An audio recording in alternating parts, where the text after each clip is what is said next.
Hello everyone, once again I am back with third session on architecture. पिछले दो session में हम लोगों ने डिस्कस किया मॉडर्निज्म के बारे में, ज़ाइटगाइस्ट के बारे में, पॉप आर्ट के बारे में और मिनिमलिज्म के बारे में। हम ज़ाइटगाइस्ट का डिस्कशन कंटिन्यू करेंगे, पर आज हम डाइवर्ट होंगे थोड़ा सा from this intense topic of zeitgeist and we will discuss something जो थोड़ा सा लेस इंटेंस है, रिलीविंग है, और वो टॉपिक है बट उतना ही ज़्यादा इम्पॉर्टेंट भी है। And the topic is emotions and architecture.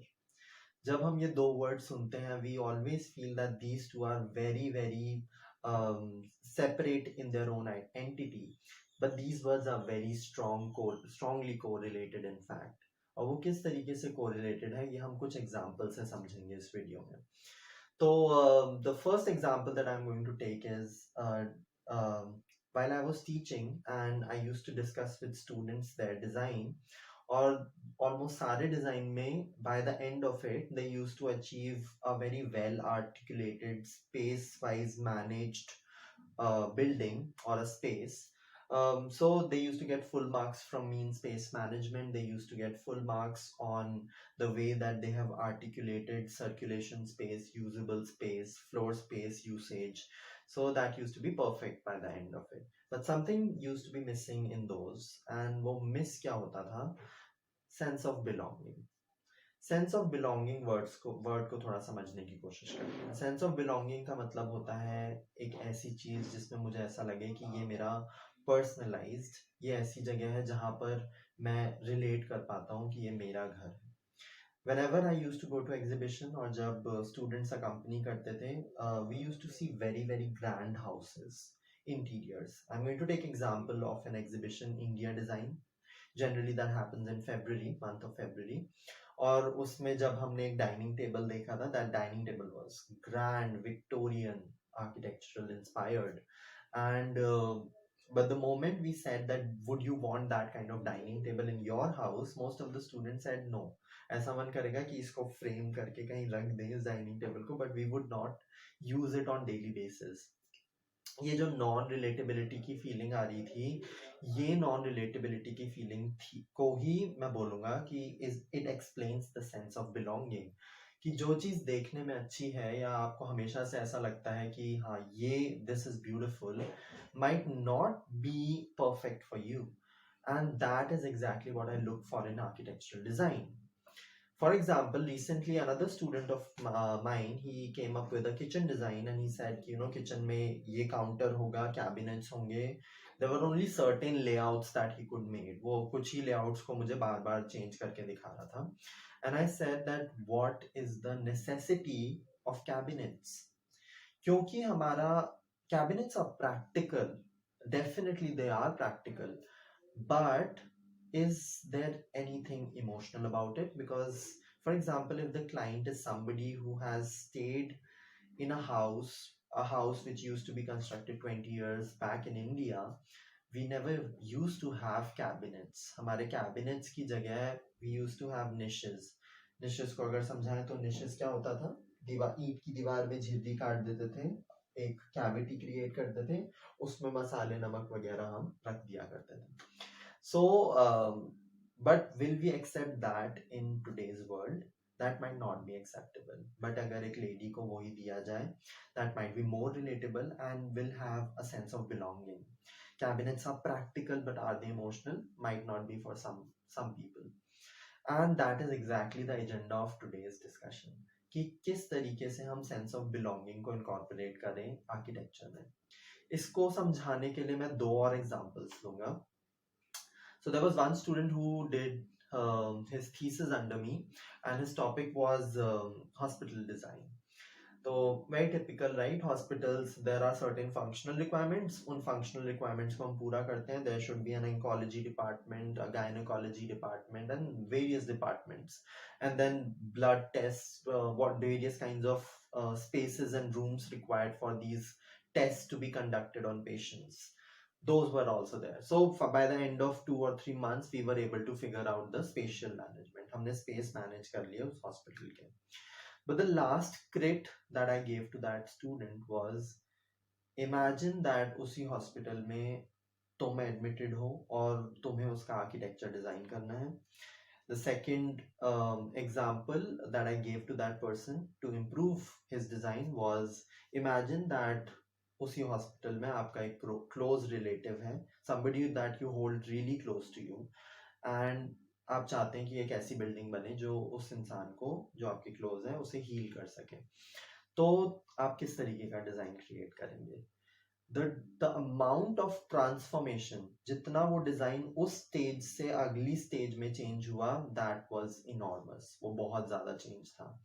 Suddenly his idea of bringing in the fresh morning daylight, bringing in ventilation inside, वो change हो गया notion, because now he considered himself to be the patient. And जब उसने अब design किया तो बहुत drastic change था, बहुत ज्यादा चेंज था. अब वो सडनली सोचने लगा कि हाँ, मुझे सुबह उठ के धूप मिलनी चाहिए, फ्रेश एयर मिलनी चाहिए, ऐसे क्लोज रूम नहीं होंगे, and so on. And this is something, I don't know if I should be saying this, but I have found this in leading hospitals in Delhi, that this point is missing actually. The places are definitely well designed, well articulated, but at the same time, do they have healing spaces? I haven't seen them. So that is emotional investment in architecture. Second example that I'm going to take is my personal experience. While I was designing a prison in my thesis in bachelor's, I was really interested in this topic. And because, I always feel that our ideas get translated into the built environment. So when I was asked to design a jail, the first thing that I thought of was a typical cuboidal sort of room. And I thought that that's the worst thing that you can do to a person. So I ended up designing something unique. I'm going to share that example with you. So because we guys are very comfortable with the plan. So if this is a typical cell, it used to have the functional requirements for that inmate. The only change that I did to it, because I wanted to keep it practical as well, was that I extended the same room. I'm going to show you the door. Let's say this is the door to that cell. Cell के requirements, a space for a cell is bare minimum. जितना छोटा हो सकता है उतना छोटा होता है. उस सेल में what I did was एक extension दिया था triangle ऊपर. Very small space, hardly it was almost about 0.5 square meter extension to the typical jail that we have. And I called this place the space of introspection. I just did two things to this. I gave a ledge here on this side. What I'm shading is the ledge. And I gave a window here, a window which will give that person the view and daylight coming from this side. So this was the architecture of that jail. This was all brick concrete walls. The person was here. This is the inmate standing in this space. This was the design. So when I was explaining in my jury, I told the juror that this box that I'm making is actually the functional requirement of that person, and this triangle extension is actually the psychological or emotional requirement of a person. Psychological and emotional. This was my emotional investment in that prison that I designed. So I really invested my emotional energy while I designed for this jail. This was the second example that how emotions can make a huge difference in the way you design. It was a very small change that I incorporated, but it can actually change a person's perception of that space. एक और example लेते हैं, बहुत ही basic सा. Let's say, because lot of people would say कि घर में अब जब मैं डिजाइन कर रहा हूँ तो घर में कैसे इमोशनल एनर्जी इन्वेस्ट कर सकता हूँ मैं.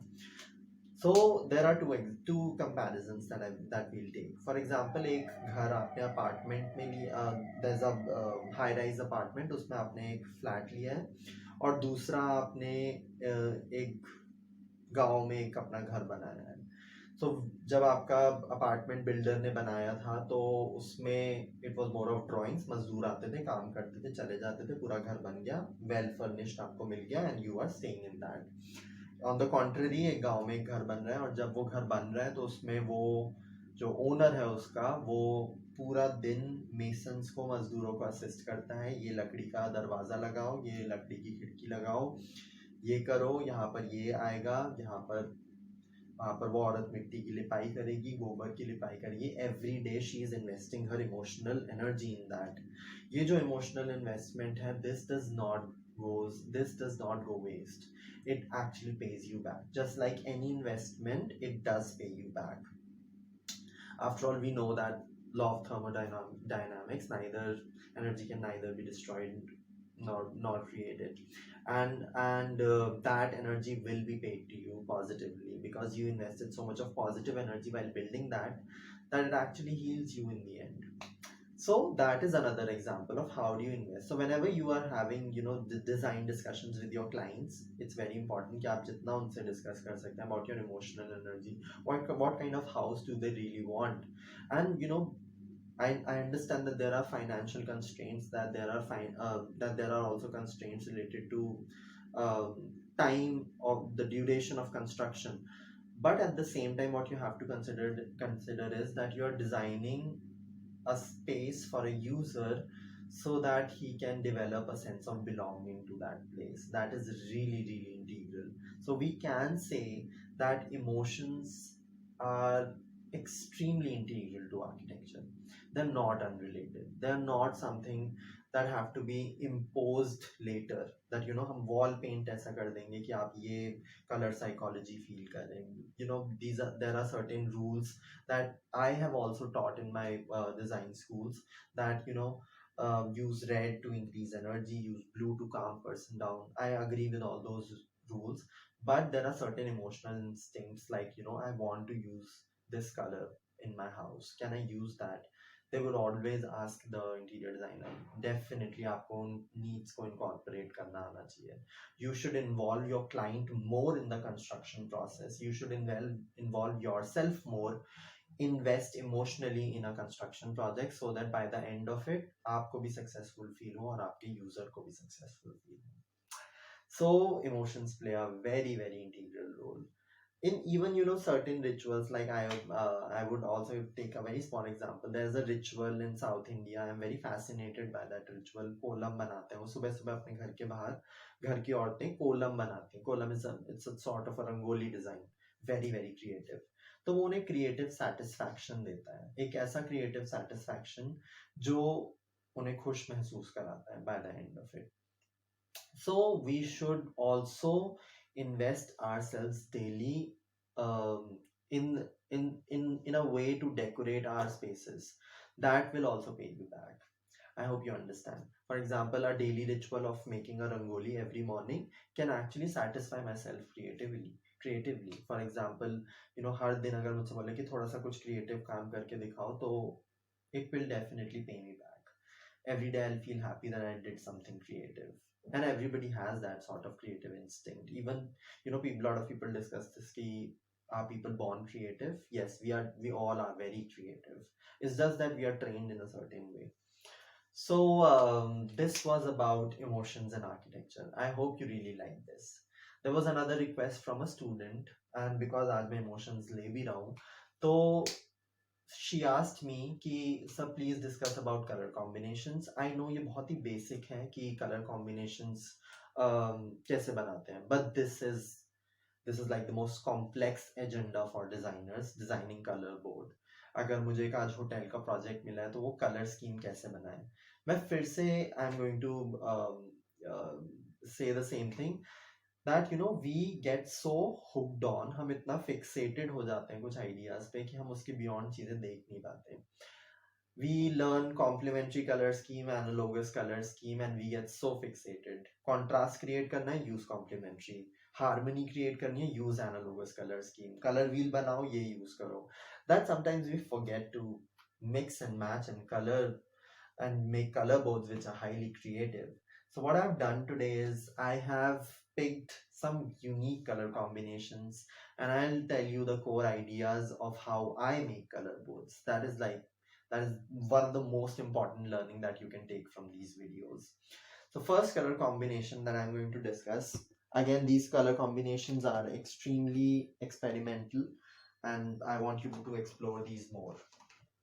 The first color combination that I'm going to show you is grays and pinks together. Now, this might be a very unusual combination, but this works in reality, something that I have used in my projects as well. So gray is a very earthy and neutral sort of color, while pink is known to be a very loud, out there, happy, bright color. This sort of balance each other in terms of energy. I always talk in terms of energy because that affects all of us around, that affects all the users in a space. So if gray has the tendency to bring the energy down to a stable level, this will have the tendency to increase or uplift your energy. And when something is too high and something gets something too low, they try to balance each other, and the overall energy in the space is very balanced. So this is the first combination. You can also try a lighter shade of pink if you're not fan of an intense pink, because intense pink might be too loud for some people. You can also go with the subtle version. So this is, if I remove the intense pink, this would be the second combination. I hope you would like to explore this one. Second combination that I'm going to show is, again, I would say is very unique and something that I do use, is this one. This is earthy brown. This is a tint of earthy brown and lavender together. A very unusual combination. This again might seem very unusual and experimental, but this, from my experience, also works. You can try this one. This has, again, the same idea of balancing the energy. This one tends to calm your energy. This one tends to uplift your energy. Being on the lighter side, they balance each other out perfectly. Third color combination is again a unique combination. This one is cyan mixed with mustard. So both the colors, again, the same principle. Mustard is a little murky. Mustard thoda sa, it has that calming effect. And blue, on the other hand, can bring the brightness as opposed to the murkiness or the slight dullness of mustard. Next combination that I'm going to show you is off-white and intense pink. Off-white and intense pink can also is generally used to emphasize a certain wall in the space. If you use 3 walls of a room or however many walls you have, it's an I never restrict myself to rectangular or cuboidal room. Let's say if the room is hexagonal prism, all the walls are off white, just put one wall of intense pink or any bright color, and you can use that wall as the wall which is either used as a wall for putting family photos or any accessory or famous painting that you might own. This is another combination. The last combination that I'm going to share you with is this one. This is earthy brown and pinks. I'm not going to limit you to use the intense pink with earthy brown. You can also use lighter shade of pink. This can also work with this one. The lighter shade of pink will also look very unusual and experimental when used together. This itself creates a very interesting composition to be seen together. So this was about colors, emotions, and architecture. I hope you really liked this video. Don't forget to like, comment, and subscribe, and do share and spread these videos, and as these might really help architectural students. Thank you so much. Hope to see you again.